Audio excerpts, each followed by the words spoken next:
ஆயத்தமா இல்லாதவர்கள் இந்த பூமியில மிச்சமாய் வைக்கப்பட்டுருவாங்க. நீ ஆயத்தப்பட்டுட்டு வா, உபத்திரவ காலத்துல ஆயத்தப்படு வச்சிருவார். அப்ப எப்பவுமே நம்ம ஆயத்தமா இருக்கணும். அல்லேலூயா சொல்லுங்க.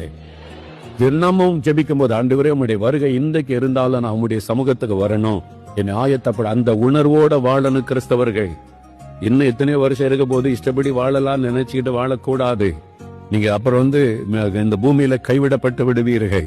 எப்பொழுதும் ஆயத்தமா இருக்கணும். அவ திருடனை போல வருவா. எக்கால சத்தம் ஆயத்தமா இருக்கிறவங்க காதுல தான் எக்கால சத்தம் கேட்கும். மற்றவங்களுக்கு அந்த சத்தம் கேட்காது. காதுல தொனித்த உடனே அவங்க மறுரூபமாக்கப்பட்டு கண்ணிமை நேரத்திலே மறுரூபமாக்கப்படுவோம். 1 கொரிந்தியர் 15 அதிகாரத்துல பவுல் அதை பற்றி எழுதுகிறார். கண்ணிமை நேரத்தில் மறுரூபமாக்கப்பட்டு இயேசுவோடு இருப்போம். அப்ப மத்திய ஆகாயத்துல ஆண்டவரை சந்திக்க கிறிஸ்தவர்கள் மரித்தவர்கள் எழும்பிடுவாங்க.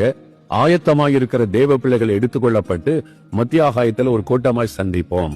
அதன் பிறகு ஆண்டவர் எல்லாரையும் அழைத்து கொண்டு பரலோகத்திற்கு செல்லுவா. பரலோகத்துல ஆட்டுக்குட்டியானவரின் கல்யாண விருந்து நடைபெறும். வெளிப்படுத்தின விசேஷத்துல சொல்லப்பட்டிருக்கிறது ஆட்டுக்குட்டியானவரின் கல்யாண விருந்து.